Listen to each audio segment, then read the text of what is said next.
Chegada, pois, a tarde daquele dia, o primeiro da semana, em que os discípulos se haviam reunido com as portas fechadas, com medo dos judeus, apresentou-se Jesus no meio deles. No meio deles. No meio deles. No meio deles. Apresentou-se Jesus no meio deles e disse-lhes: paz seja convosco.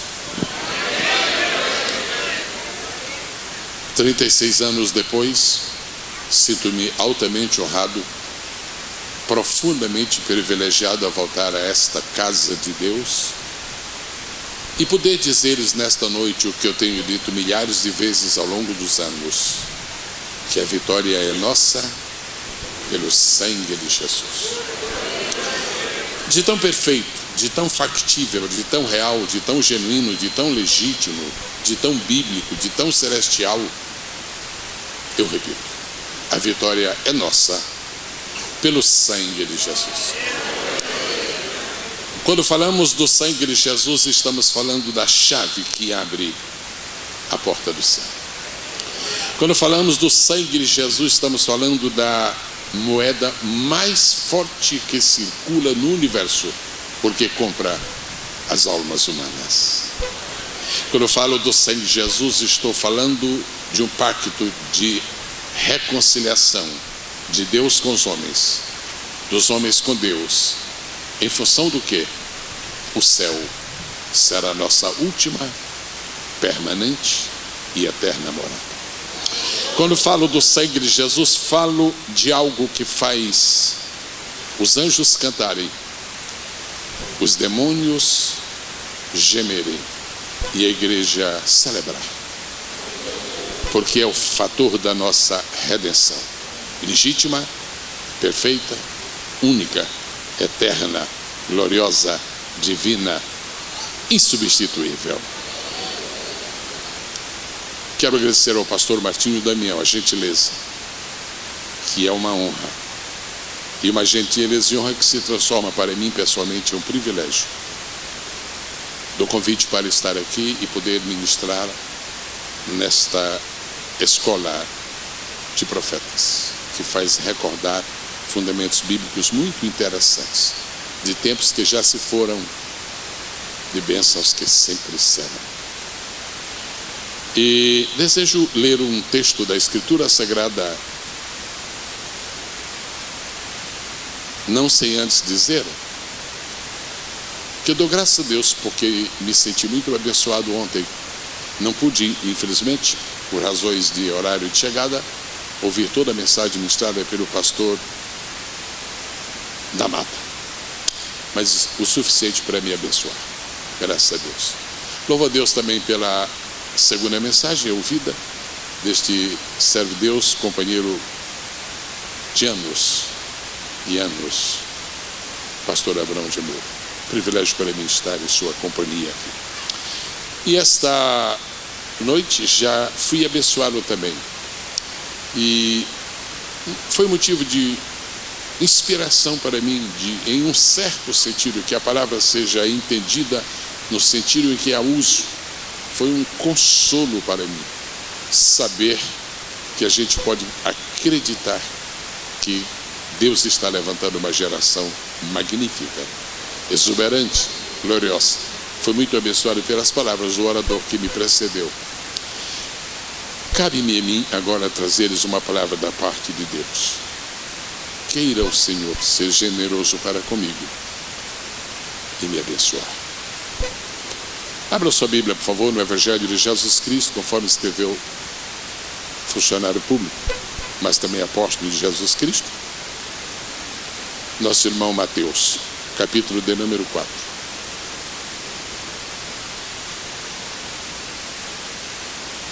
Eu perguntaria quantas pessoas aqui amam a Bíblia Sagrada, queiram, por favor, dizer amém.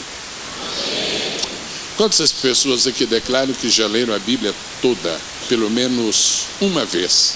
Favor dizer aleluia.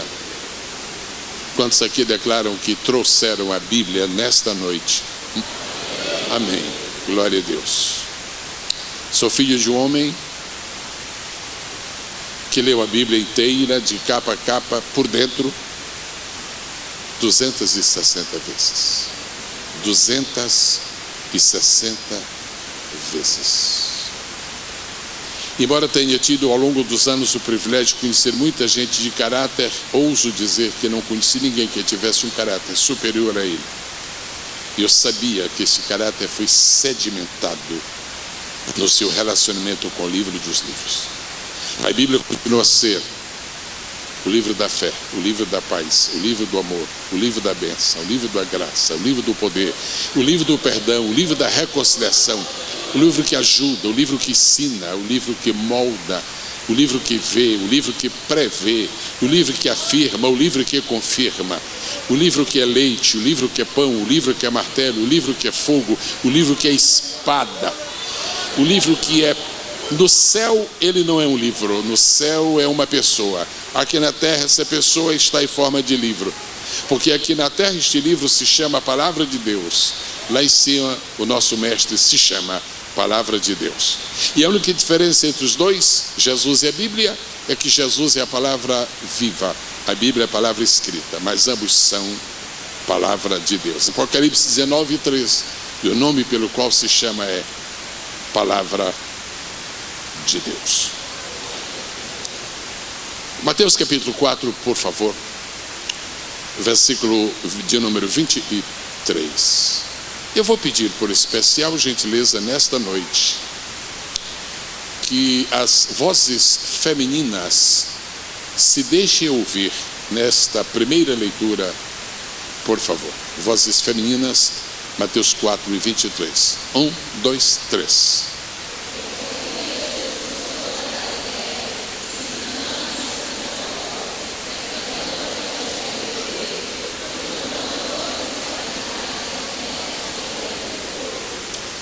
Amém. Há de soar sempre bonito quando as irmãs falam. É na verdade uma melodia tão apreciável. Deus fez isso.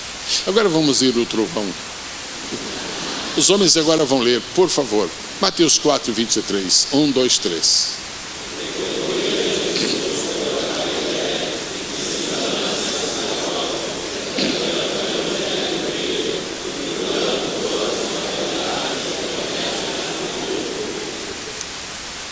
Tenho pedido isto inúmeras vezes, em muitíssimos lugares. As irmãs leiam, os homens leiam, e inevitavelmente a cena se repete em qualquer lugar. Os homens sempre leem mais forte, e as irmãs sempre leem mais bonito. Como última palavra de referência aqui a esta igreja, eu quero dizer da minha alegria de poder estar aqui no pastorado do pastor Coutinho, porque assim aumenta em mim a convicção de que Deus escolheu grandes homens para pastorear esta igreja. Tive o privilégio de conhecer o missionário Nelis Júlio Nelson, que foi um amigo desta igreja, e aqui estive presente inúmeras vezes, mas pastoreando-a. Não me esqueço do pastor Alcebiades Pereira Vasconcelos, não me esqueço do pastor Estevão Ângelo de Souza, e agora não vou me esquecer do pastor Coutinho. A Deus seja a glória.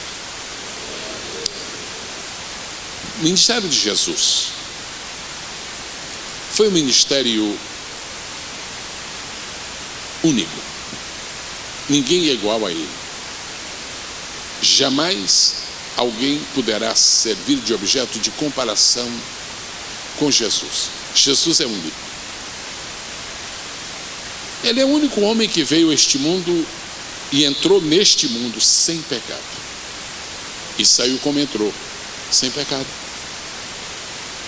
Ele é o único homem que, antes de nascer, foi dada a informação de seu nascimento, Outros poucos homens tiveram este privilégio, mas no caso de Jesus, foram 7 séculos. Um tempinho bom para esperar e crer e receber. Jesus foi o único homem que dirigiu-se às multidões na sua totalidade. As grandes empresas, multinacionais ou não, elas recrutam sempre funcionários, operários, trabalhadores, mas elas querem o melhor. Elas querem os melhores dentre os melhores. E nenhuma empresa jamais daria oportunidade a qualquer pessoa. Jesus é a única pessoa que, quando oferecia algo, oferecia para qualquer pessoa. Porque Deus amou o mundo de tal maneira que deu seu Filho urgente para que qualquer pessoa, todo aquele. Jesus é a única pessoa que, quando estende os braços para convidar alguém para vir a Ele, Ele é o único que tem condições e capacidade de dizer: vinde a mim todos. O único homem que chamou todos, porque Ele tem poder para curar todos, Ele tem poder para salvar todos, Ele tem poder para libertar todos, Ele tem poder para dar vitória a todos. E lindo ainda, há que acrescentar, Ele tem um lugar reservado onde cabem todos. Quem está feliz por isso pode dizer aleluia. Mas Ele não é aquilo que normalmente nós aqui no planeta Terra chamamos de homem de 7 instrumentos. Poderia ser-lo de 14, 21, 42, 84 mil, 100 mil instrumentos. Podia ser. E os administraria com esmero e sucesso. Mas Ele não era um homem de 7 instrumentos. Eu às vezes confio das pessoas que dizem, quando se lhe pergunta: o que você faz? Eu faço tudo. Eu tenho a impressão que quem faz tudo, na verdade, termina não fazendo nada. E nós gostamos dos médicos que trabalham na clínica geral, porque eles nos recebem em primeira mão quando de medicina precisamos. Mas normalmente só vamos a um médico que trabalha em clínica geral, só vamos uma vez, porque depois nós precisamos mesmo dos especialistas. Jesus é o único homem que é especialista em todas as enfermidades, todas as matérias, todas as causas. Jesus. Mas Ele não veio fazer tudo aqui na terra. E Ele decidiu que o seu ministério aqui na terra teria 2 partes, 2 dimensões. Primeiro, Ele teria que executar o ministério da redenção. Pode repetir essa linda palavra? Muito obrigado. Ele veio realizar o trabalho de redenção. Só Ele poderia. É uma questão de dignidade e de capacidade. As 2 coisas são muito diferentes. Você conhece muita gente que é digna, mas não ocupa certas funções porque não é capaz. E você conhece muita gente capaz de exercer elevadíssimas funções, mas para elas não são convocadas porque não são dignas. Jesus é totalmente digno e totalmente capaz. Quantos podem glorificar o nome dele? O ministério, a obra, a tarefa, o labor da redenção só poderia ser efetuado por Jesus, porque a redenção é uma obra de mediação. A redenção é uma obra de sacerdócio. A redenção é uma obra intercessora. E para ser um sacerdote legitimamente aceito por Deus, para fazer a obra da redenção, tinha que ser alguma pessoa identificada com o céu, mas também identificada com a terra. Nós não podemos jamais preencher este requisito, porque por maior que seja o nosso acesso ao céu, mas nós não somos tão familiares assim quanto Jesus. Nós nascemos aqui e daqui iremos para lá. Mas quando Ele chegou aqui, Ele já vinha de lá. E antes de voltar, Ele disse: eu vou para o lugar de onde vim. E a Bíblia Sagrada nos diz que essa tarefa da redenção, Jesus a fez por inteiro. É a respeito dela que Jesus proclamou as célebres palavras na cruz do Calvário, quase as últimas: está consumado, tetelestai. Está consumado, não há mais nada que fazer, fiz tudo, está completo, está pago, está definido, está aberto, está resolvido, está.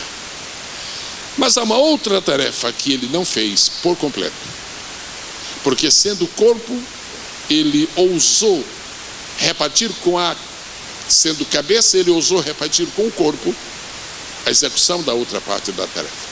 Então, tarefa número 1 de Jesus na terra, redenção.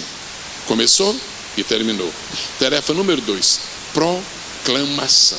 Ele começou, mas não terminou. E não terminou porque não quisesse. Não terminou porque não fosse capaz. Terminou porque em uma decisão absolutamente sábia, sapientíssima, ele decidiu que os seus seguidores seriam honrados com o privilégio de concluir o que ele começou. Impressionante. Se cada membro da igreja pudesse imaginar o que significa isto, todos nós seríamos pregadores. Cada vez que eu prego, eu tenho a convicção, isto me emociona. Eu estou sabendo que eu estou fazendo uma coisa, só Jesus é capaz de fazê-la, mas Ele me deu uma oportunidade de fazê-la, não apenas para Ele, mas também em lugar dele. E quando um pregador quer dar a aparência de ser alguém, na verdade termina sendo ninguém, porque nós nos escondemos atrás dele, porque ele é o pregador por excelência. Maravilhoso, maravilhoso, 1000 vezes, não, 1 milhão de vezes maravilhoso. A tarefa da redenção ele concluiu dizendo: está consumado. Agora a outra, não. Quem trata deste assunto é o Dr. Lucas. Poderia ser o Mateus, poderia ter sido também Marcos, poderia ter sido João, mas foi Lucas. E Lucas disse que Jesus começou, mas não disse que terminou. Ele só começou. É assim que Lucas começa o seu livro. Ele escreveu 2, ambos extraordinários. Disse: eu estou escrevendo as coisas a respeito do que Jesus começou. E então ele segue com uma declaração fantástica: não só a fazer, mas a ensinar. E aí já ele está nos ensinando muitas coisas. Há muitos que ensinam, mas não fazem. Há muitos que fazem, mas não ensinam. Jesus ensinava e fazia, fazia e ensinava. E nós hoje estamos na condição de responsáveis por concluir a tarefa. Em um dos encontros que tivemos, eu creio que foi na hora do almoço, hoje alguns de nós estamos reunidos ali falando sobre as coisas atinentes ao reino, para continuar no bom estilo do mestre, que depois de ter citado só tratou de assuntos do reino, antes também. E eu dizia que se nós catalogarmos 20 sinais da volta de Jesus, teremos a surpresa de ver, comprovadamente, que 19 já se cumpriram. Mas se aumentamos o número, se chegarmos a 30 sinais da volta de Jesus, teremos a oportunidade de descobrir que 29 já se cumpriram. Se somos mais afoitos e vamos a 40 sinais da volta de Jesus, a conclusão é a mesma: 39 já se cumpriram. Ou seja, todo mundo chegou à mesma conclusão que eu. É que só falta um sinal precursor da volta de Jesus. Esse sinal não é da conta do diabo. Para falar a verdade, os da conta dele eu acho que já estão quase terminados. Não é ISIS, está dizendo que não é. Os sinais que dependem da natureza estão aí a todo instante acontecendo. Os sinais que dependem de Israel disse: o que é que eu vou fazer agora? Eu já nasci, já brotei, já arrebentei, já cresci, já dei frutos. Vocês querem mais? E fica nessa corda bamba assim: o que é que eu vou fazer mais? O único sinal que falta para a volta de Jesus, o único sinal que resta para Jesus voltar, é a evangelização do mundo. E é o único sinal que depende da igreja do céu. Só um que depende da... E nós não o fizemos. Nós estamos tão ocupados com algumas coisas periféricas que não transformamos a evangelização do mundo no nosso labor principal. Nós estamos tão ocupados com a magnitude das construções, às vezes salomônicas, que não podemos angariar recursos para alcançar os lugares ainda não atingidos. E o Senhor Jesus está sempre dizendo: olha o que eu falei, olha o que eu falei, ide por todo mundo, ide por todo mundo, olha o que eu falei, ide a todas as nações, todas as nações, todas as nações. Espero que um evento como este nos ajude a despertar para a nossa grande missão. Eu fui precedido de uma mensagem muito pertinente ao tema: trabalha, trabalha, trabalha, trabalha, trabalha, trabalha. Foi uma mensagem muito boa, muito preciosa. Inclusive, tomei posse de 1 ou 2 neologismos, né? Ou seja, umas palavras novas no vocabulário português. Já anotei, não sei se usarei. Pois bem,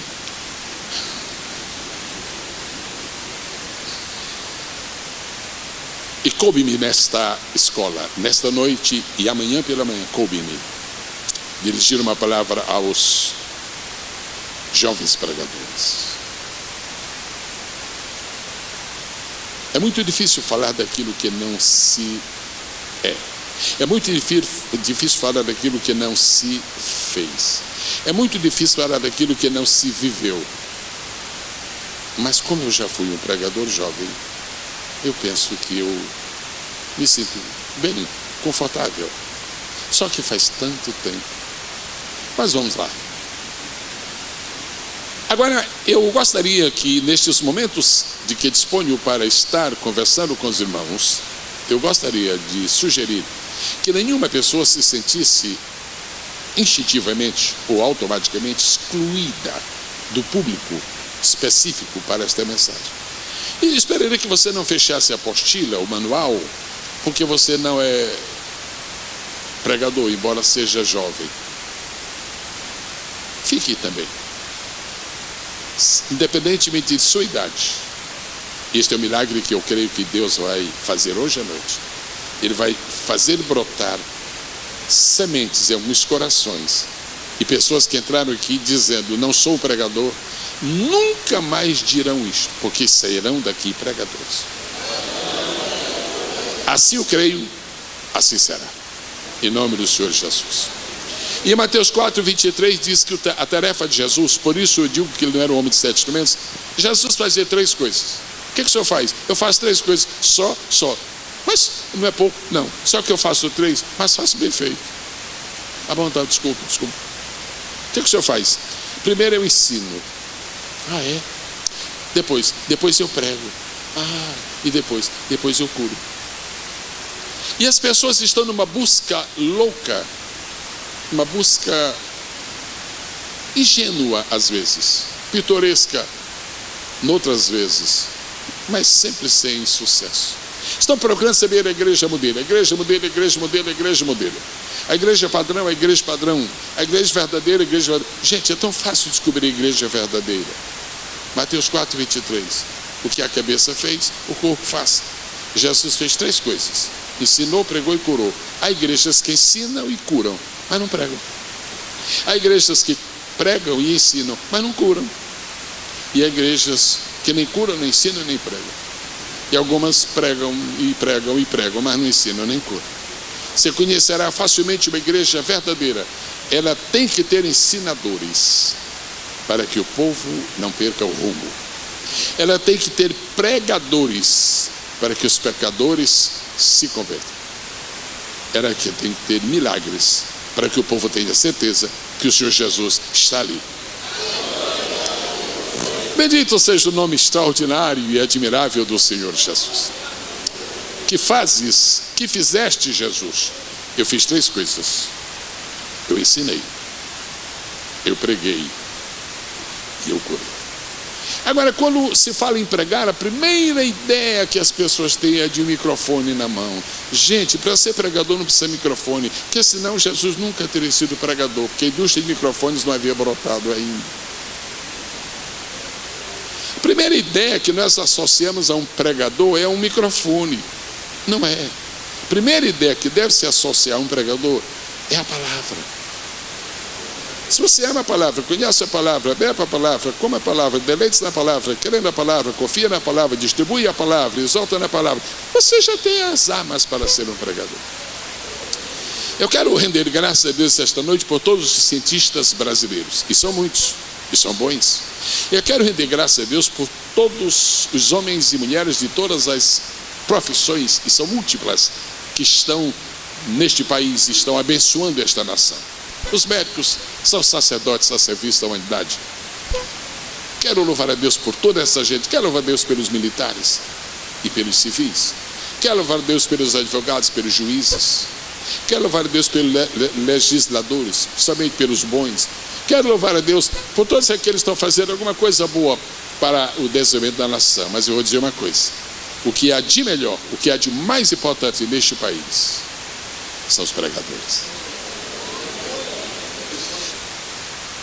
A classe mais extraordinária que existe na República Federativa do Brasil, a classe mais extraordinária, a classe mais respeitada no céu e mais temida no inferno, são os pregadores. Os pregadores são o terror do diabo, porque o diabo conhece o poder da palavra, e o pregador não tem que ter poder para pregar, ele tem que usar a palavra, que já é poder. Romanos 1,16. Se você é tudo, mas não é um pregador, você não está enquadrado neste batalhão extraordinário que está continuando a obra de Jesus para concluí-la. Agora, se você é um pregador, você nem imagina quem você é. Se você é um parlamentar, você tem alguns poucos anos para legislar. Agora, se você é um pregador, você deve uma vida inteira para rebanhar almas do inferno. Se você é um pregador, você está na melhor de todas as opções, porque pregadores são a resposta de Deus para todas as investidas do diabo. Pastor, e não é oração? E você admite pregador sem orar? Por favor, que isso? Agora, Jesus não disse que o mundo será salvo, nem Paulo também falou sobre isso, que o mundo será salvo pelo poder das nossas orações, mas pela loucura das nossas pregações. Eu estou somente me lembrando do que está escrito na palavra de Deus. Se você não prega, você não sabe o que você está perdendo. Agora, se você prega, você não tem ideia do que o diabo está perdendo. Se você não prega, quem está perdendo é você. Agora, se você prega, quem está perdendo é o inferno. Então vamos deixar o inferno perder mais. Ó Deus, levanta mais pregadores, levanta mais pregadores. Levanta mais pregadores, levanta mais pregadores. Agora, é que quando nós pensamos em pregadores, nós temos alguns poucos, mas notáveis estereótipos. Há uns que associam imediatamente: pregador, Billy Graham. Quem sou eu para fazer aquelas cruzadas para se pregar a 500 pessoas? E quem foi que ele disse que a única maneira de pregar é como Billy Graham? Quando você quiser ter uma espécie de modelo de pregador, vai para Atos dos Apóstolos, capítulo 8, e veja um diácono. Para você não pensar que só missionários aqui podem ser pregadores. Veja o diácono. E o diácono Filipe está ganhando uma cidade inteira. E não havia outdoors, não. Ele não mandou uma mensagem pelo WhatsApp. Nunca ninguém jamais postou nada. Ninguém curtiu nada no Facebook do Filipe. Nada. O Instagram nunca tomou conhecimento de nada do Filipe. Hoje nós temos tudo o que Filipe não tinha. E nós estamos fazendo grande coisa.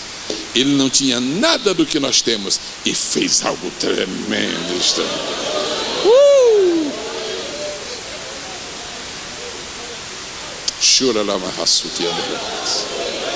Você sabe, o maior interessado nesta escola, o maior interessado é o Espírito Santo.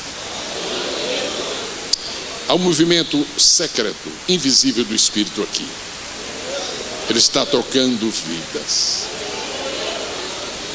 Os irmãos me permitam, reverentemente, mas eu peço, por favor, é rapidinho, isso não vai tomar nem um minuto, mas é uma emergência de Deus. Esta irmã que está ali, por favor, o show de Elisa Branqueté, a irmã que está ao seu lado, não é? Posso pedir um pequeno favor? A senhora pode estar de pé? Por bondade. Não tenho a menor ideia que, só um favor que eu lhe peço, põe a mão no seu estômago, por favor. É só para lhe dar uma notícia, olhe para mim, por favor. Já aconteceu, sua cura já aconteceu. Pode sentar. Vamos continuar. Vamos continuar. Então, nós estamos falando esta noite sobre a importância de sermos pregadores. Não é de estar pregador, é de ser pregador. Dê uma olhadinha no manual, por favor. Foi-me proposto lhes falar sobre os desafios dos jovens pregadores. Ou seja, o desafio de todo mundo que está aqui. Pastor, o senhor não sabe da minha idade. Em compensação, o senhor não sabe da minha também. E é uma tradução novíssima da Escritura Sagrada que eu gosto. É novíssima, não foi nem impressa ainda. Mas eu gosto dessa tradução. Se alguém está em Cristo, é jovem. Quer dizer, é nova criatura, né? É jovem. Eu quero pedir que o povo de Deus leia a introdução. Letra A. Vozes femininas, por favor, letra B.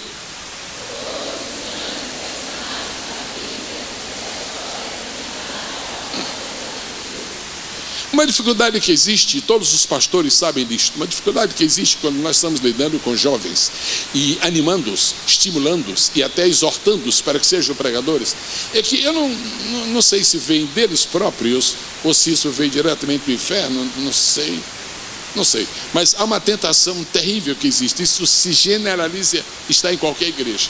Quando a pessoa está pensando em ser um pregador, ela põe na cabeça, primeira coisa, é que ela vai ser um grande pregador.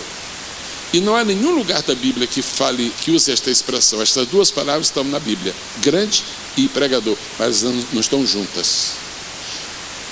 Grandeza de pregador, isso é um conceito nosso.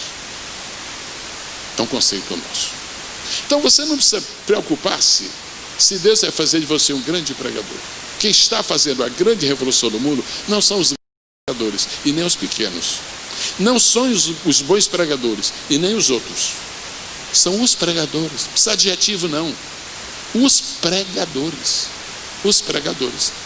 Agora, como se dizem por aí, que existem os pregadores que conseguiram alguma coisa acima da média, então as pessoas se espelham nelas e dizem, mas eu não quero ser pregador, eu nunca chegarei a ser pregador como fulano e tal. Tire isso da cabeça.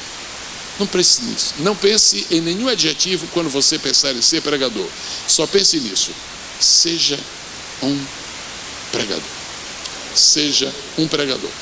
Uma tentação miserável que ainda está graçando por aí é a tentação de ser famoso. Ou praga, ou vírus, ou coisa lastimável. A tentação da fama. Eu estava desejoso de que Deus me desse alguma explicação sobre esse assunto de fama. Felizmente, Ele tomou tempo comigo, porque eu acho absolutamente excepcional. Deus tomou tempo comigo. Impressionante. E Ele me ensinou o seguinte, e disse, eu não levantei os homens, mesmo os meus filhos, eu não os levantei para serem famosos. No meu propósito, Deus está falando comigo isto, diz, no meu propósito, só uma pessoa foi destinada a ser famosa na terra. Aí eu fiquei, eu quero saber, e pequei, porque eu pensei em Salomão. Pequei feio. Bom, ninguém peca bonito. A verdade é que eu pensei em Salomão. Ele disse, não é o que tu estás pensando. A pessoa que foi designada para ser famosa é o meu filho. Aí eu me lembrei de que em algum lugar da Bíblia eu andei lendo, acho que foi nos Evangelhos, deve ter sido, a história de Jesus, não pode ter sido em Abacuque. Eu me lembrei que havia lido nos Evangelhos, e a sua fama correu por todas as partes. Eu não sei quantos membros a igreja tem hoje no mundo. Milhões, milhões e milhões. São muitos. Muitos. Dentre todos estes, e somando as centenas de milhares de pregadores, nenhum pregador tem o direito de se sentir famoso. Porque o lugar de famoso que Jesus ocupou quando esteve aqui, não foi alterado. Ele continua a ser famoso. E qualquer pessoa que ouse ser famosa, no mínimo, o menos que se pode dizer, pelo menos é uma feiura. ficar um famoso com F, tão pequenino, ao lado de Jesus com aquele F que é mais alto do que o pé direito deste edifício. Então não se preocupe com grandeza como pregador. Não se preocupe com fama de pregador. Deus não nos chamou para a fama. Ele nos chamou para o sucesso.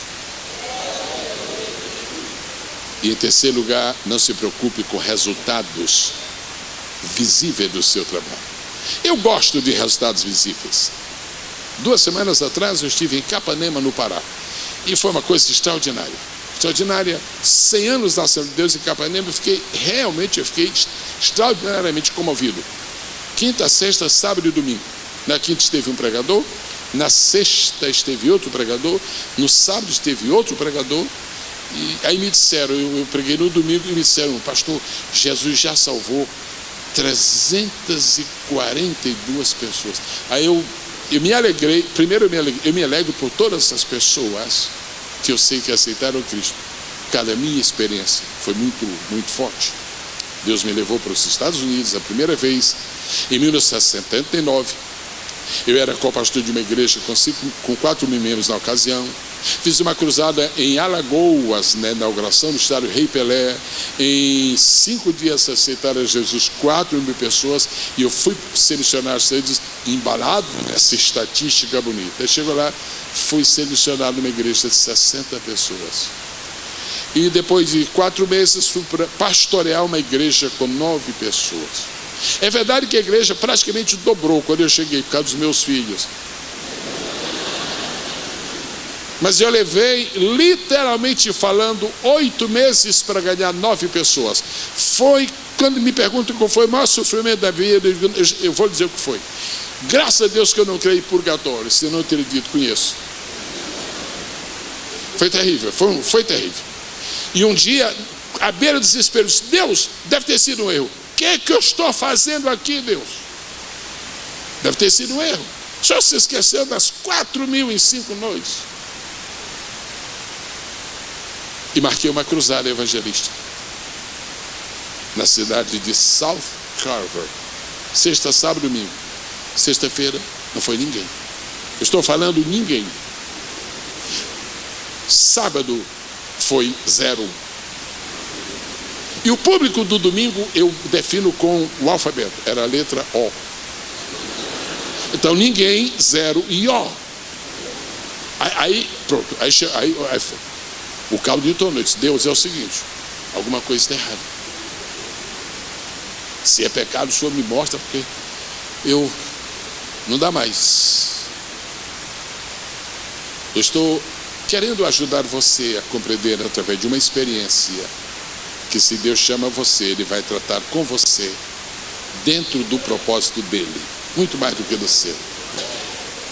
E numa noite, quando voltávamos, éramos só 2, porque sexta e sábado os meninos foram, esposa e os filhos. No sábado eles foram, no domingo não foram. Por quê? Tem escola, tem segunda-feira cedo, tem a escola e era 1h30 de viagem. E estava gelado, era tempo de frio, de neve. E Deus me disse: eu te trouxe a este país para te ensinar uma lição. E disse: então o Senhor me ensina agora. Senão eu desisto do curso. E de tudo quanto eu tenho ouvido o meu Criador e Rei falar comigo, talvez isto foi o que mais me tocou. E ele disse: tu conheces na tua nação o valor das multidões. Eu te trouxe este país para tu conheceres o valor .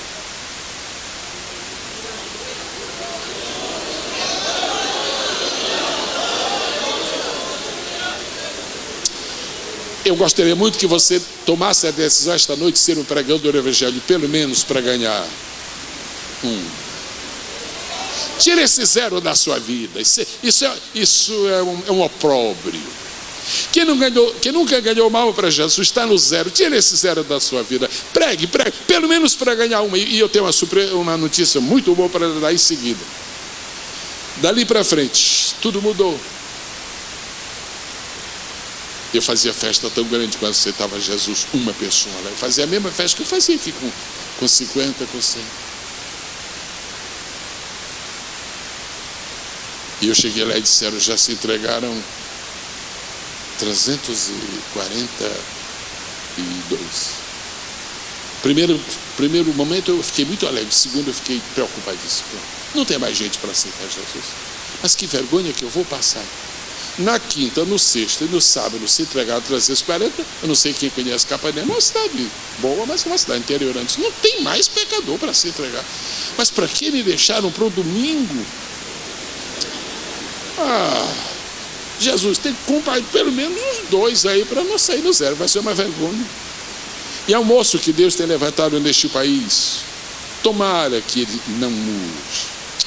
Oh meu Deus, tem tantos que mudaram.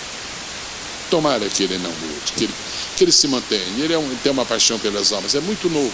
Deus está abençoando muito. Ele continua numa boa linha.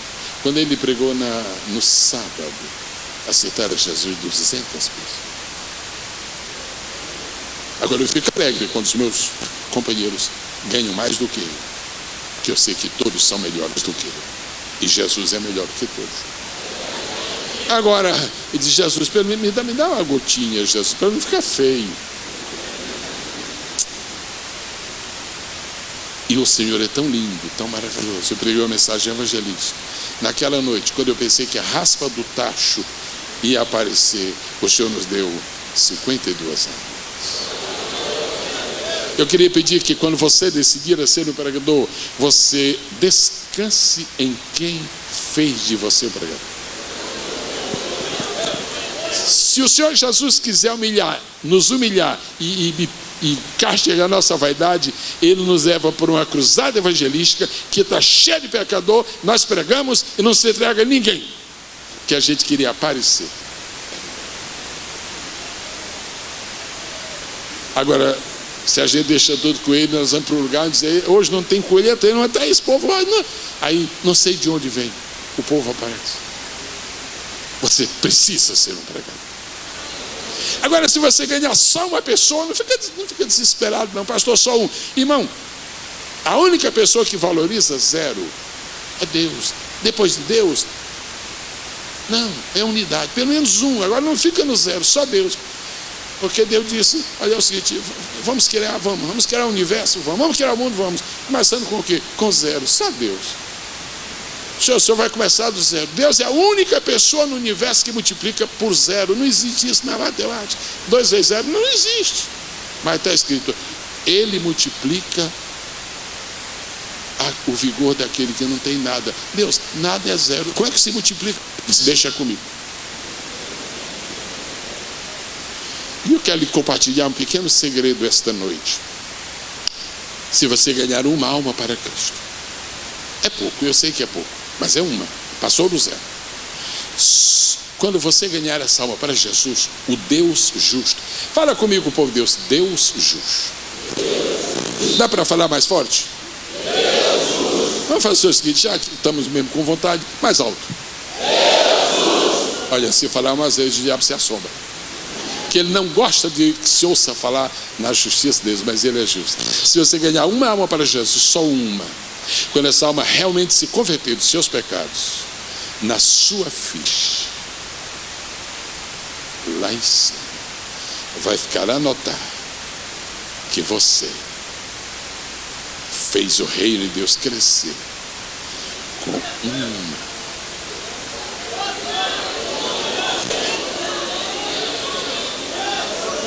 Você vai ser recompensado porque você ganhou um. Agora, o que eu vou dizer, até realmente não existe nada de novo. Mas tem uma coisa, meu companheiro. Se aquele irmão ganhou uma alma, só uma. Eu mais.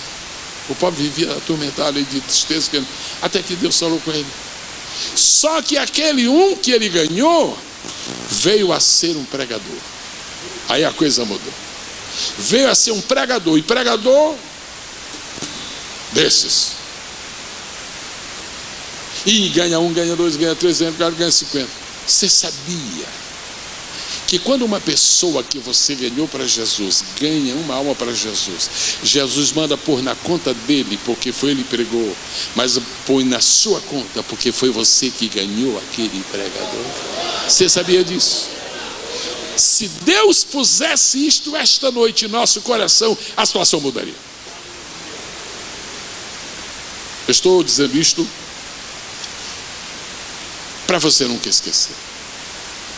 Um dia Deus, o Senhor, falou comigo, e foi um negócio assim meio... Deus tem umas conversas com a gente, que a gente quer acreditar e tem dificuldade. E ele falando, mas por que você não quer acreditar no que eu estou falando? Não, é porque é extraordinário demais. E ele falou comigo que quando eu chegar ao céu, eu vou encontrar uma pessoa que vai ter uma grande coroa. Tu imaginas qual é? Você já sabe para onde eu fui, né? Paulo. Podia ser, só que não era. Ele não estava falando de Paulo.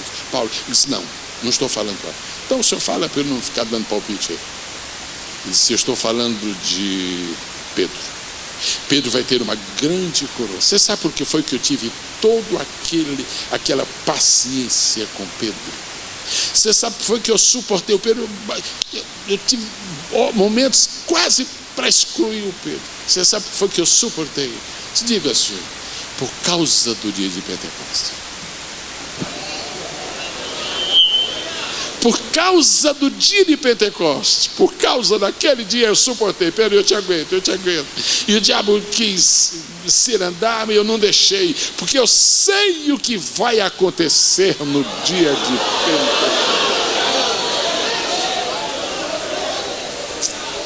Aí o Senhor falou mais o seguinte, agora, ao lado de Pedro, quer dizer, não necessariamente questão física, ao lado de Pedro você vai encontrar uma outra pessoa com uma coroa igual de Pedro. Aí disse, Paulo, disse, não. Posso aventurar mais um? João, olha, eu vou falar porque você vai ficar só errando.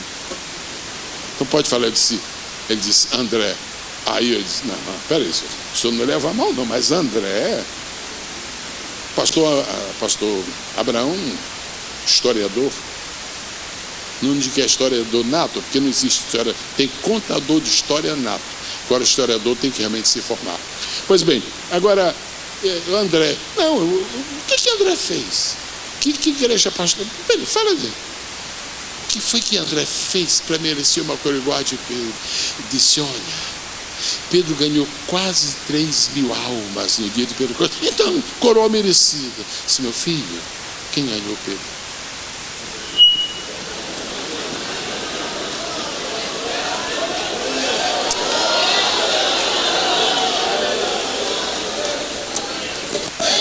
Se você está compreendendo o que Deus está lhe falando, diga, eu estou compreendendo. A pior decisão da sua vida seria deixar essa escola de profetas sem decidir ser um pregador. A maior decisão que você faria seria esta, Deus, eu vou ser. E se eu não puder ganhar quase 3.000 no Pentecostes, por favor, deixa eu ganhar Pedro, deixa eu ganhar Pedro, deixa eu ganhar Pedro, deixa. Não fale com ninguém, mas fale com o Senhor Jesus. Diga para ele, se você quisesse, estou falando só com as pessoas que estão de frente para mim. Diga, Senhor, se eu não puder ganhar 3.000, por favor, deixa eu ganhar Pedro.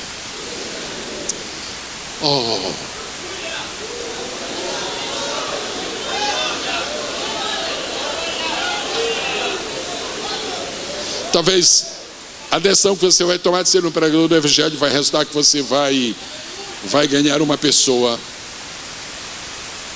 que vai ser um extraordinário missionário. Eu li que o homem que ganhou Billy Graham para Cristo não ganhou mais ninguém, absolutamente ninguém. E ele vivia atormentado porque só conseguia, mas não é possível. Eu via. Aí sabe o que Deus já fez? Pôs na conta de Billy Graham milhares e milhares e milhares, e na conta aquele que só ganhou um. Só que esse um era um ganhador.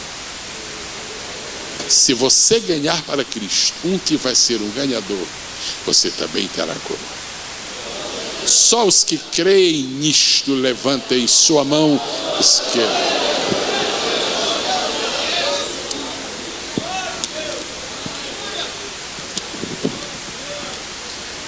Número 1. Já vamos. Estamos indo bem, não é? Já terminamos a introdução. Estamos indo muito bem. Nessa velocidade, irmãos, eu quero pedir que as vozes masculinas, por favor, se deixem ouvir o título do tópico de número 1. 1, 2, 3.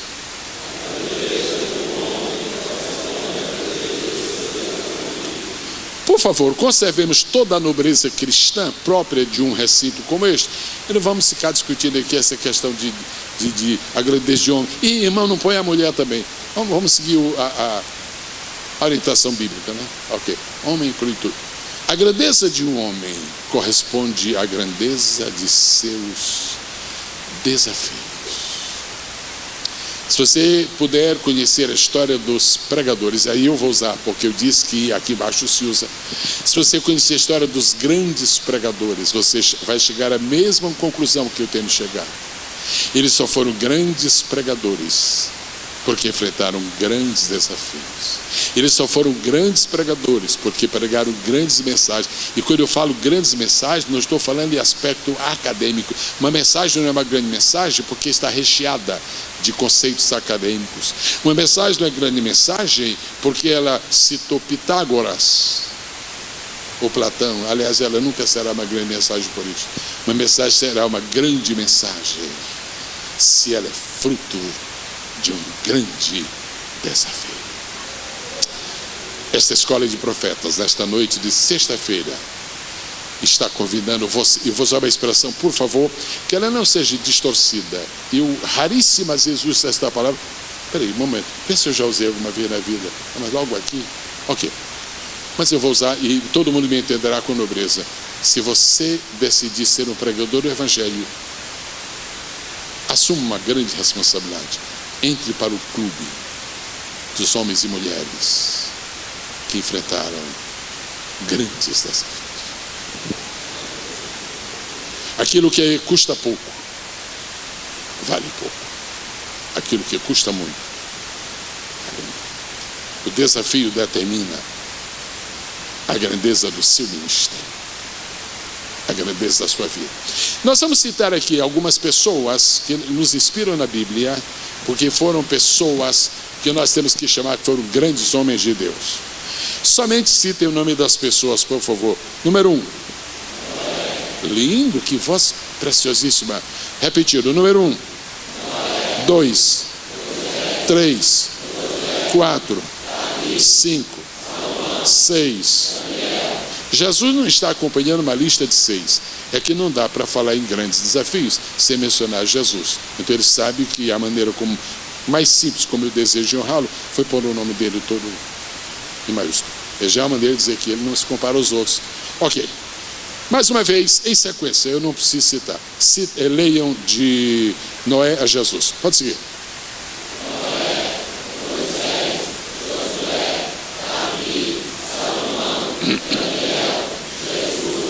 Eu vou lançar um desafio aqui, já que entramos na área propriamente dita do desafio. Eu vou lançar um desafio. Se você realmente deseja ser um pregador exponencial, se você realmente deseja ter muito sucesso na obra de Deus, e particularmente como pregador, vou lhe dar uma sugestão. Tente descobrir o que estes homens viverão e aproveite as lições de vida deles. Tente estudar, por menor que seja o tempo que você a isto venha a dedicar, tente estudar a vida desses homens e veja a natureza, a intensidade, a grandiosidade de seus desafios. E depois que eu bati isto, depois que preparei este material, aí eu me dei conta, e agradeci muito a Deus, que eu fui orientado pelo Espírito Santo. Como é que eu descobri? Porque eu descobri que todos estes homens têm lições especiais para ensinar a pregadores. Interessante. Se eu fosse escolher uma lista de pregadores, eu não escolheria esta lista. Mas como eu estava desejoso de uma lista de desafios, escolhi. Só que isso aí dá muito bem para os pregadores. Fale o nome das pessoas, por favor. Número 1. O desafio de construir arca. Todo pregador tem esse desafio. O diabo tem a missão de destruir. Todo pregador é um construtor.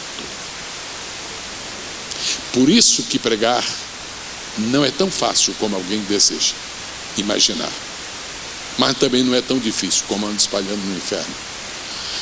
Pregar é uma tarefa tão séria quanto construir. Por isso que o pregador precisa esmerar-se naquilo que fala, porque ele está construindo. E uma mensagem que não foi bem construída, ela vai para Mateus capítulo 7, no encerramento do Sermão da Montanha, porque foi mal construída, não vai durar, vai produzir efeitos. O pregador do evangelho é um construtor. Pode repetir esta sentença, por favor? Número 2, Moisés, o desafio de enfrentar Faraó e conduzir o povo através do deserto em direção a Canaã. Todo pregador é uma pessoa que experimenta isto. Enfrenta. Confrontos. Agora a Bíblia diz: nunca mais se levantou Israel profeta algum como Moisés. Então, Deus, faz-me como Moisés. Se você tem o desejo de ser como Moisés, eu não estou dizendo que você está errado. Agora eu só estou dizendo que você não vai enfrentar vereador, e nem deputado, e nem senador. Você vai enfrentar Faraó. O homem que tinha o poder de vida e de morte no Egito foi o homem que Moisés enfrentou. Só é um grande homem que enfrenta grandes desafios. Amém? Outra vez? Josué, o desafio de introduzir as tribos de Israel. Esse é um desafio muito sério para os pregadores. Se nós pregamos o evangelho e não apontamos nada para as pessoas, nós praticamente não fizemos nada. Se nós desenhamos um lindo quadro quando nós pregamos, mas não orientamos as pessoas para alcançar um alvo, nós falhamos como pregadores. Como Noé, nós temos que ver a arca construída. Como Moisés, nós temos que ver Faraó perdendo. Como esse terceiro agora, como Josué, nós temos que ver o povo entrar na terra. Um dos maiores prazeres do pregador é quando fazer o apelo, ver o povo entrar na terra. Deus vai tirar esta possibilidade. Deus vai tirar esta experiência. Só diga amém se você crer. Agora a próxima pessoa é Davi. E eu estou pondo Davi também na lista de inspirações para pregadores. Você saberá daqui a pouquinho. O desafio de transformar as tribos de Israel em uma sólida monarquia teocrática. Esse trabalho nós temos que, na verdade, acreditar. Extraordinário. As tribos estavam no estado de dispersão, aquelas convulsões sociais e políticas que precederam a ascensão de Davi ao trono, aquela espera dos anos primeiros em que somente duas tribos, foi muito difícil, mas Davi venceu. E hoje Israel não fala de Salomão como fala de Davi, por causa do poder transformador. Agora nós temos Salomão, o desafio de edificar o templo. Depois temos Daniel, o desafio de enfrentar as muitas adversidades, mas o essencial está na segunda linha, e vir a ser considerado um varão desejável. O desafio de fazermos coisas que agradem a Deus. E finalmente nós temos Jesus. Bom, o que vamos falar sobre Jesus? Tudo. Vamos voltar a Noé. Por que Noé é uma inspiração para os pregadores? Porque em 2 Pedro capítulo 2, versículo 5, se quer anotar? Amém? Em 2 Pedro capítulo 2, versículo 5, a Bíblia chama Noé de pregoeiro da justiça. Então, não se discute. É a Bíblia que está dizendo. Se pensar em Noé como um homem de campanhas evangelistas, como Moody, você não vai conseguir encontrar muitos recursos. Mas se você pensar em um homem que passa 120 anos numa tarefa de persuasão, e o ministério da pregação é, antes de tudo, o ministério de persuasão. Os homens estão certos de que não há esperança para eles. Quando você prega, no final da mensagem, eles estão persuadidos a crer em Jesus, porque há esperança para eles. Quem pode dizer amém? Eu queria só referir-me a dois aspectos da arca. Primeiro, a arca tinha uma porta e tinha uma janela. A arca tinha uma e tinha uma. Só para confirmar. A arca tinha uma e tinha uma. Pregador, não pregue 2 portas. E não pregue 3 janelas. A arca só tinha uma porta e só tinha uma janela. Agora, a porta da arca tinha uma chave, que a Bíblia diz que Deus trancou. Não diz que Deus empurrou a porta, só fechou. A porta tinha uma chave. A janela tinha que ter uma chave. Eu só queria dizer uma coisa para você. Eu estou falando para todos com enfoque dos pregadores jovens. Só queria que você, pregador jovem, se lembrasse de uma coisa. Quem ficou com a chave da porta foi Deus. Mas quem ficou com a chave da janela foi Noé. O grande problema no nosso dia a dia, na nossa vida espiritual, é que algumas vezes nós queremos trocar a chave. Nós queremos dar a chave da janela para Deus e ficar com a da porta. A chave da porta está com Deus. Porque a salvação é só Deus quem determina, é só Deus quem outorga, é só Deus quem concede, é só Deus quem realiza, é só Deus quem consuma. Então a porta nos fala de salvação. Agora a janela fala de comunhão. Quem determina a salvação dos homens é Deus, mas quem determina a sua comunhão com Deus não é Deus, é você. O tempo de abrir a porta é Deus que diz. Agora o tempo de abrir a janela é você. É tanto que só foi aberta a porta na hora de sair da arca, mas a janela foi aberta antes. E pela janela Noé soltou um corvo, depois soltou uma pomba, depois soltou a mesma pomba a segunda vez. Isso é outro assim. Isso merece uma escola de profetas. E depois soltou a terceira vez. Aí você vê a primeira vez que Noé soltou a pomba, é o Espírito Santo no Antigo Testamento. Não achou repouso para a planta dos seus pés. Quando o Noé soltou a pomba pela segunda vez, havia sinal de vida na terra, a vida vegetal, e ela trouxe um galho, um ramo de oliveira. É o Espírito Santo no tempo dos evangelhos, ou seja, no tempo de Jesus.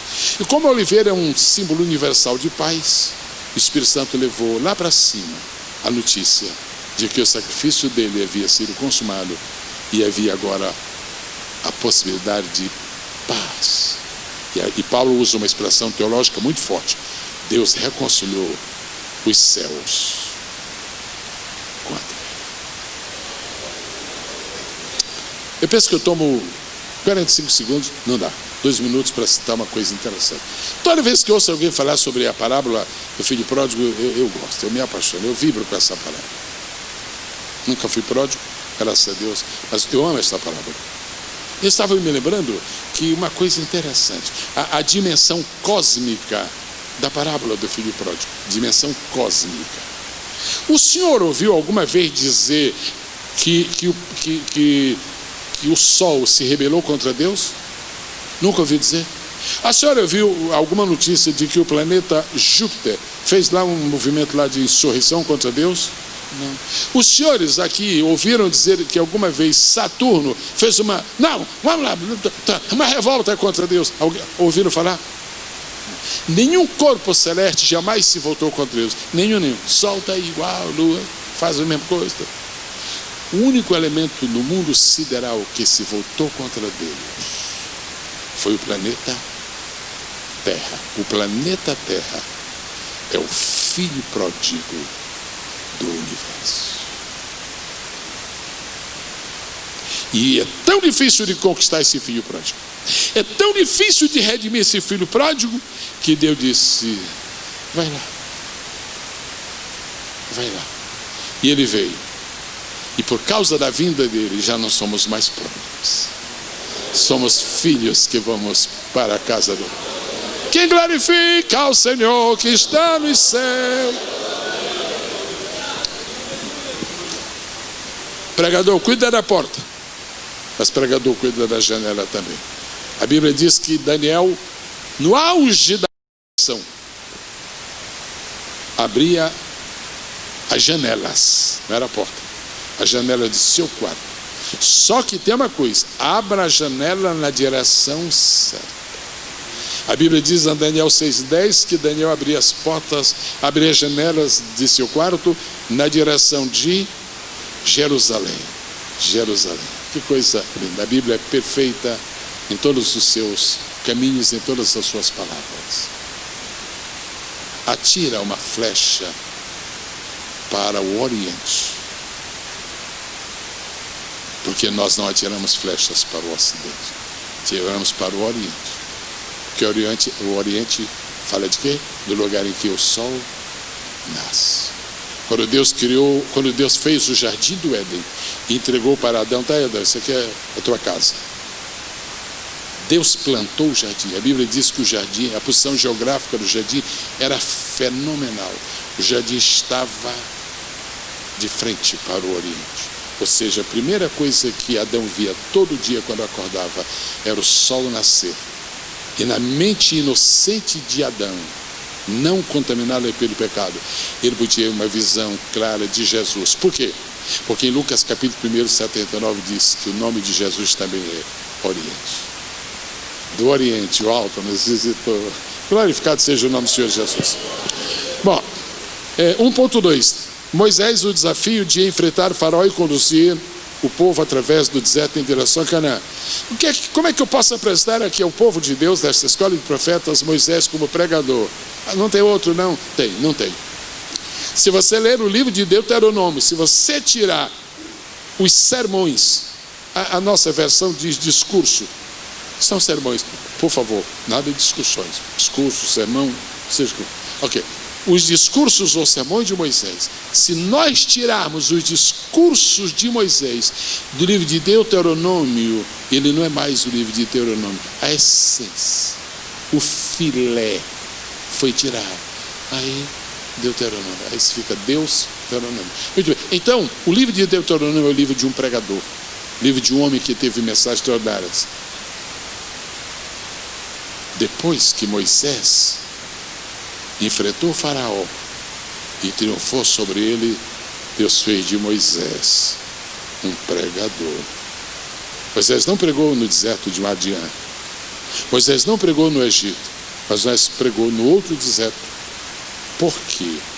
Porque quem vence faraó tem uma carteira de identidade. Você agora pode pregar, porque você já venceu o faraó. É igual Davi, você agora pode sentar no reino, que você já venceu o mundo em forma de urso, já venceu o diabo em forma de leão, e já venceu a carne em forma de gigante. Senta no trono, rapaz. Senta no trono. Senta nesse trono. Deus deu para cada um de nós esse espírito de vencedor. Quem quer receber esse espírito de vencedor, diga eu. Então receba em nome do Senhor Jesus de Nazaré. Então receba em nome do Senhor Jesus. Então receba em nome do Senhor Jesus. Então recebe em nome do Senhor Jesus.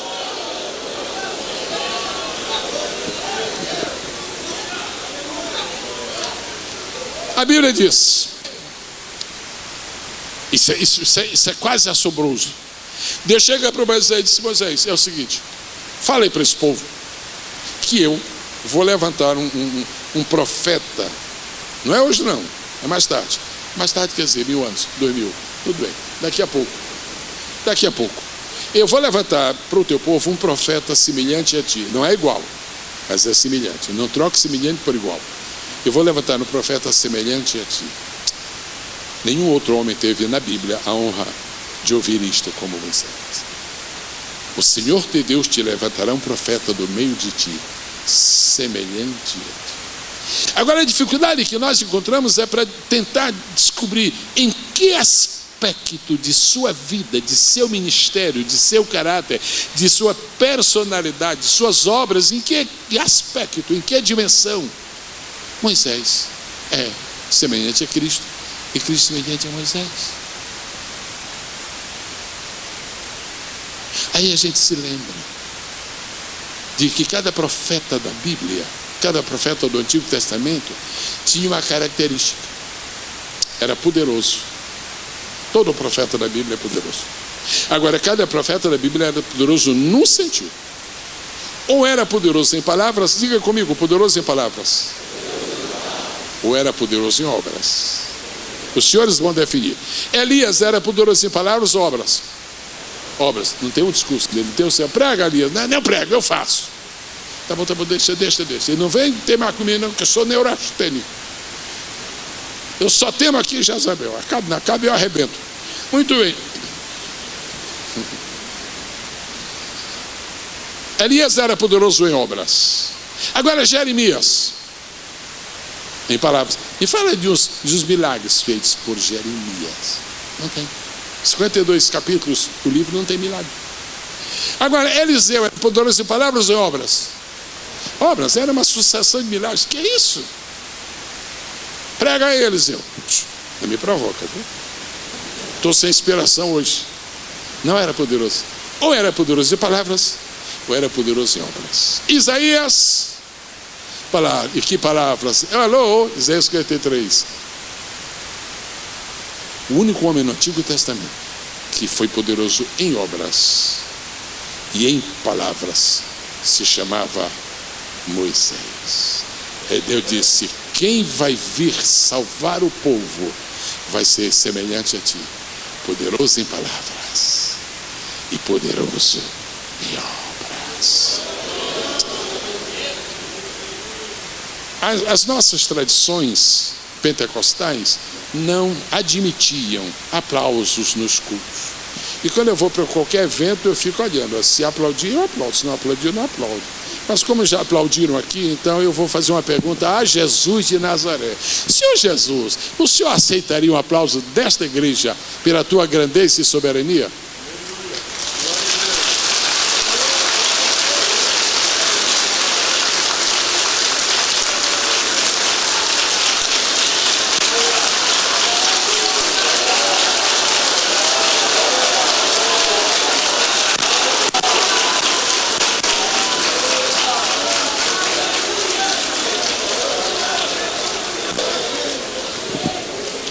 Moisés, quando você quiser ser um pregador, inspire-se em Moisés.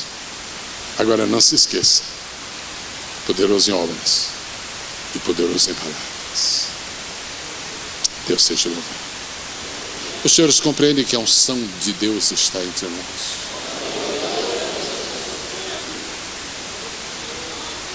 Eu queria, é um compromisso de obediência que eu tenho para com o meu mestre. Às vezes é duro obedecer, mas mole mesmo é não obedecer. Mas aí vira macarrão cozido. Eu quero perguntar quantas pessoas estão aqui neste momento, nesta noite, que sofrem de gastrite, de gastroenterite e de problemas semelhantes. Os que tiverem, por favor, levante suas mãos, por favor. É um bom número. Fiquem de pé por bondade.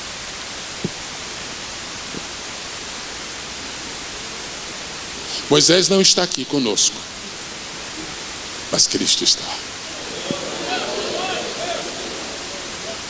E para a gente usar o que estamos fazendo hoje, respeitando a Bíblia e admitir essa comparação entre Moisés e Jesus feita por Deus, tudo bom?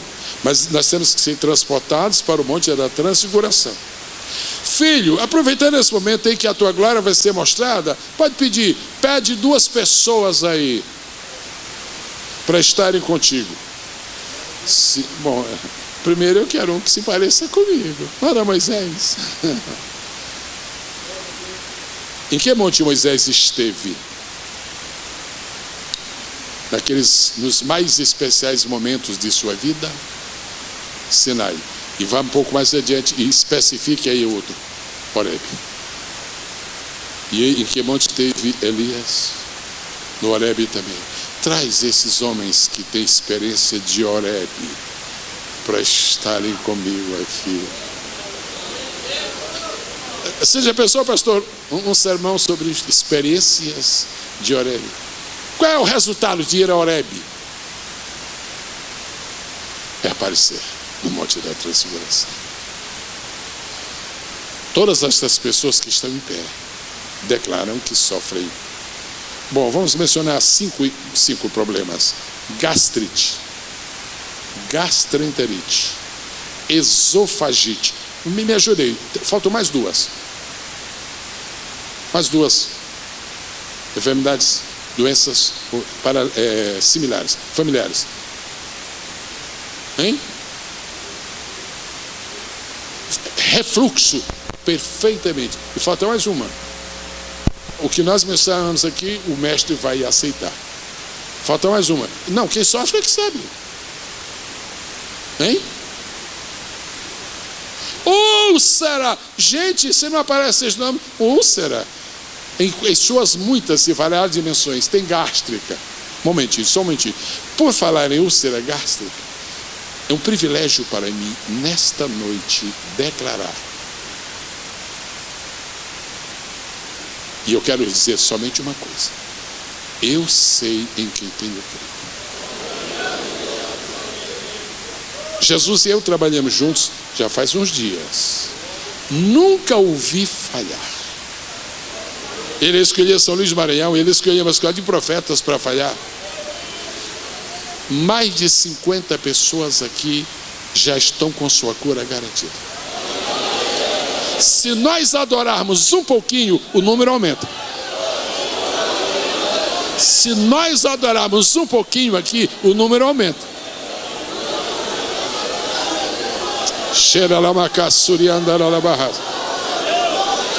O Senhor já começou a curar.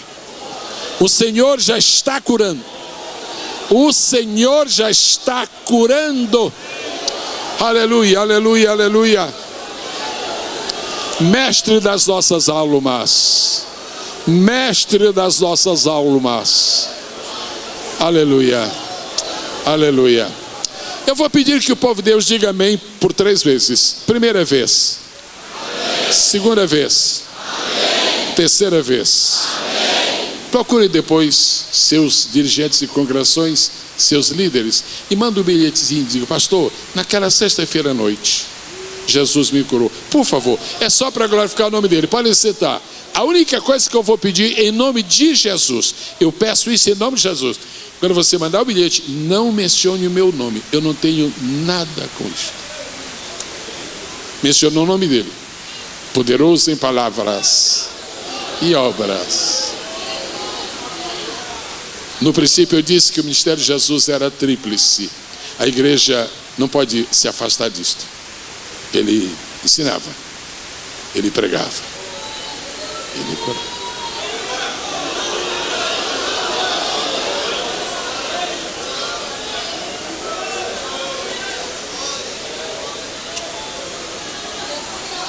Há uma unção de Deus aqui neste lugar.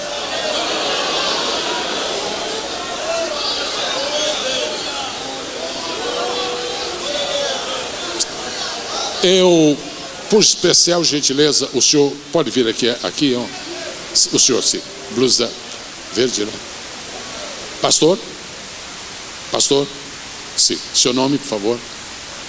José Alves. Que vozeirão, muito bem. E pastor, onde? Onde pastoreia? Onde? Sim, que cidade? O senhor é daqui de São Luís? Deste ministério? Muito bem, então, é conhecido de todos. Por favor, o senhor pode dar 2 passos aqui? Muito obrigado. O senhor pode, por gentileza, virar-se para lá. Muito bem. Pastor Coutinho, eu precisava lhe pedir, eu não tenho nenhuma autoridade sobre o senhor aqui. O senhor é a maior autoridade aqui. Eu tenho autoridade espiritual enquanto eu estiver com esse microfone na mão. Mas eu não posso absolutamente lhe dar nenhuma ordem, nenhuma. Mas eu queria lhe pedir um favor. Eu queria pedir ao senhor a gentileza de fazer uma massagem no rim direito deste servo de Deus, por favor.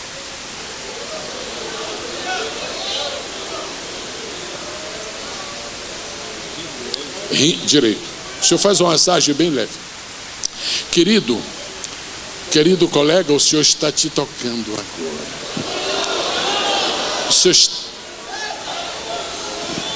O senhor está te tocando agora. E não precisa te preocupar com essas coisas. Esses sinais que estão aparecendo aí. Isso acabou. Isto acabou. Poderoso em palavras e obras.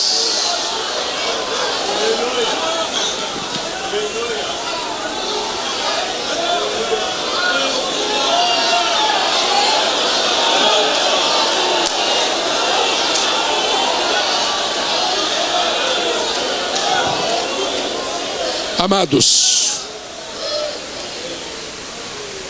pastor Abraão, é uma ofensa ao Espírito Santo o que está acontecendo hoje. Uma ofensa, um ultraje ao Espírito Santo que está acontecendo hoje. Os homens se apresentando como coautores de milagres. Isso é uma vergonha. Os homens desejosos de passar aos seus espectadores a impressão de que eles são parte do milagre. Não temos nada com isso, não. Se o Senhor não toca, nada acontecerá. Se o Senhor toca, não faz nenhuma diferença. Não. Outra coisa, milagre não tem nada a ver com espetáculo. Milagre tem nada a ver com barulho. Tem nada.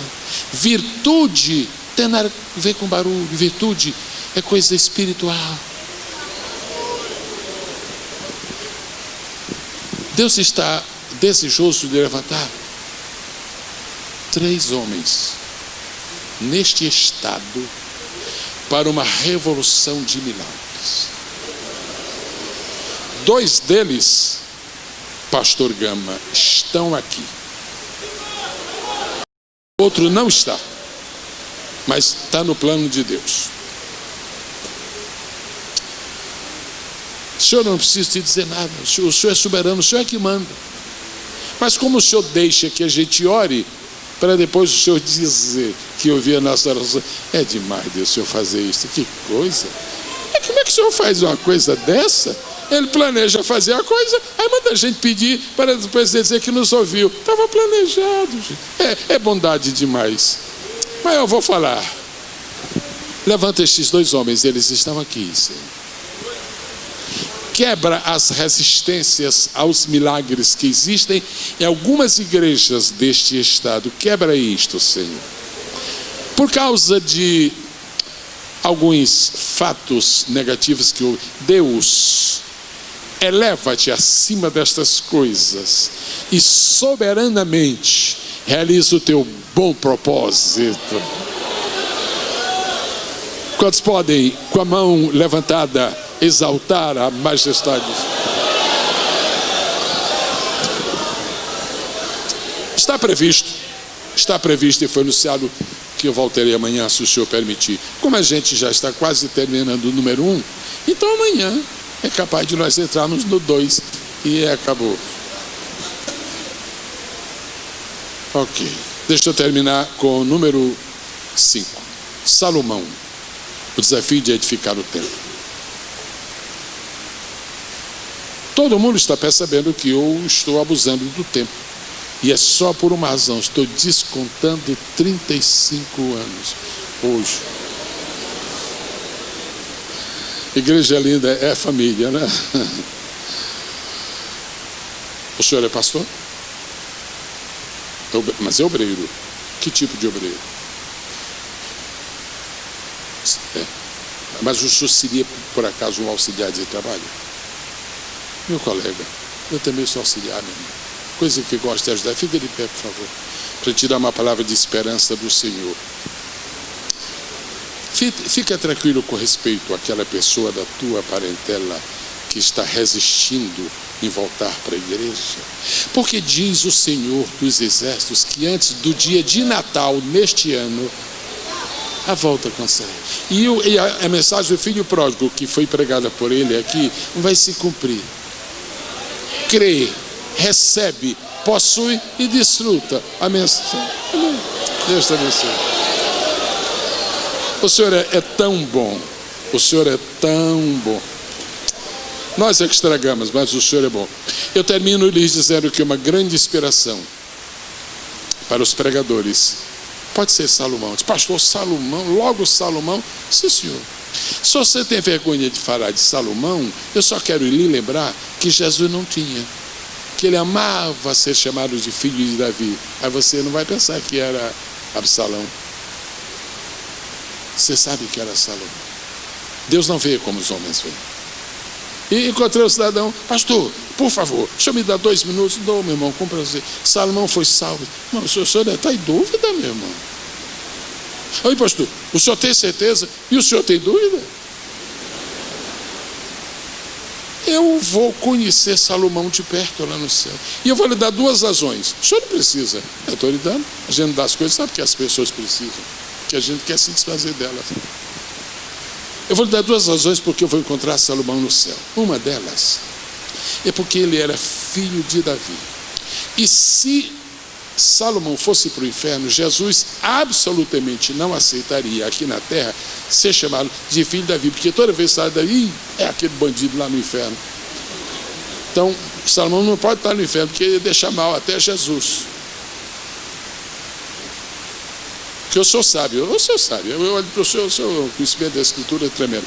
O senhor sabe que Jesus tinha 2 paixões, quando ele esteve aqui na terra, tinha 2 paixões.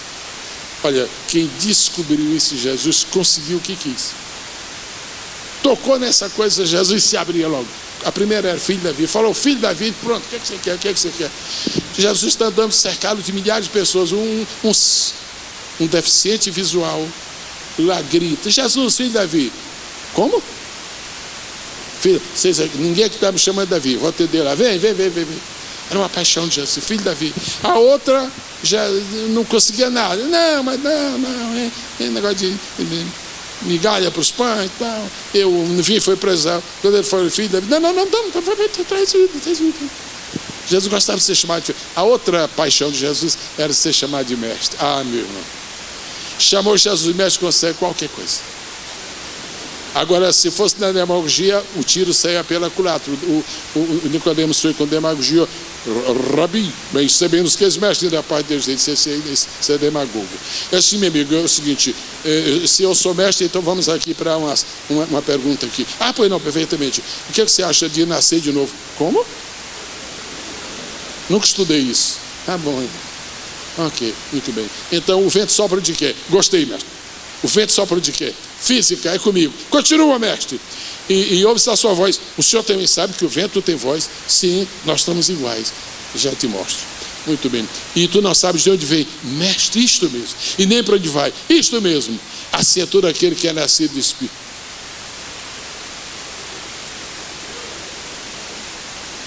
A segunda razão porque eu creio que eu vou encontrar Salomão no céu, que seria uma feiura das feiuras. Tristeza, e não tem, pode ser tristeza no céu, é o que o senhor prega sempre. Não tem tristeza no céu. Eu chegando lá no céu, o senhor está procurando alguma coisa aí, irmão? Sim. Salomão. Não, está aqui não, está do outro lado. Mas por que ele está lá? O senhor, estou falando demais com o senhor. O senhor acha que não é um direito nosso de chegarmos no céu e conhecermos os homens que Deus usou para escrever sua palavra? Agora, lá no céu a gente tem memória do livro de Provérbios, mas o que escreveu está no inferno. E aí, quem escreveu isso aqui? Não.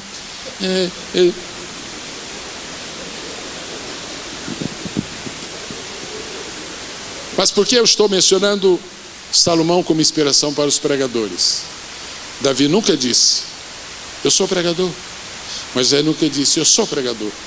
Noé nunca disse. A Bíblia fala dele, mas ele não disse: sou pregador. Mas Salomão escreveu Eclesiastes para dizer que ele era pregador. E quando você lê o livro de Eclesiastes, você faz: você está com o livro de Eclesiastes aberto. Salomão, fala alguma coisa da sua vida. Só o senhor foi rei. Fui. Então o senhor foi o mais rico da época, fui. Mas o que o senhor gosta mais? O que o senhor acha que foi mais fabuloso que o senhor fez? Meu filho, dá uma olhadinha em Eclesiastes. A coisa mais maravilhosa da minha vida não foi ser rei, não foi ter tanto dinheiro, foi ser um pregador. E como pregador, se eu errei muito na vida, mas a última mensagem que eu preguei para mim mesmo e valeu a minha salvação. De tudo que se tem ouvido, o fim é: teme a Deus e guarda os seus mandamentos. Deus, já estou indo. Deus seja louvado para todo sempre. O Senhor seja engrandecido em nossas vidas. Alguém teria ousadia, coragem de estar aqui amanhã pela manhã? Eu também, em nome de Jesus. Amados, não sei se dá para todos enxergarem, quer dizer, não é questão de enxergar, mas assimilar. O que eu tenho aqui na minha mão realmente? Como é que é o nome? Pendrive. Oh meu Deus, meu pai foi, antes de aparecer esse nome, meu pai, pendrive. Meu filho, tem cada coisa absurda nesse mundo, isso não é nome, pendrive. Eu estou vendo meu pai, ele ia dizer isso. Muito bem, pendrive. Se meu pai me visse passando a mão assim numa tela de computador e as letras que ele ia, meu filho, fim dos tempos, letra caminhando.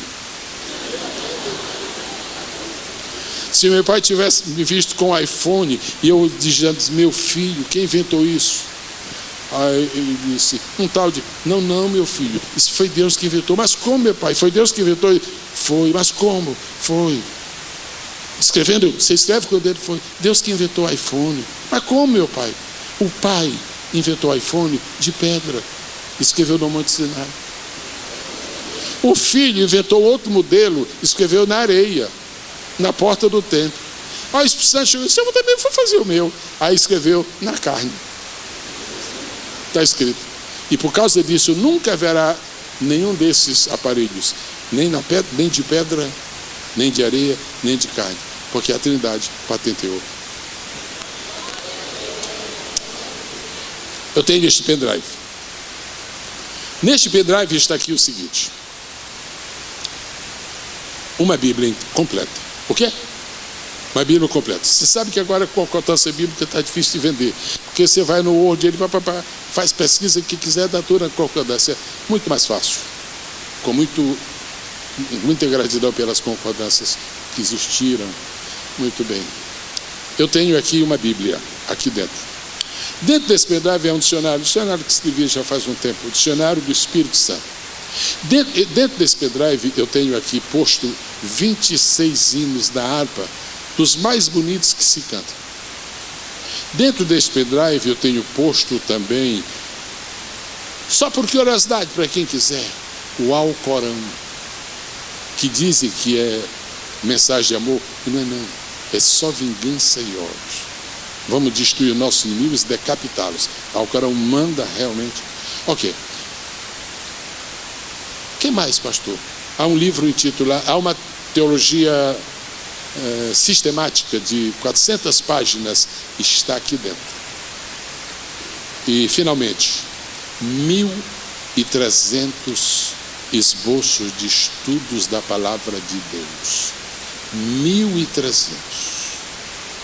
Os hinos você pode pôr o pendrive no carro, sair por ali para ouvir. O texto você não pode fazer isso porque não serve. O irmão comprou e disse, pastor, não serve. A Bíblia não apareceu na televisão. Não, irmão.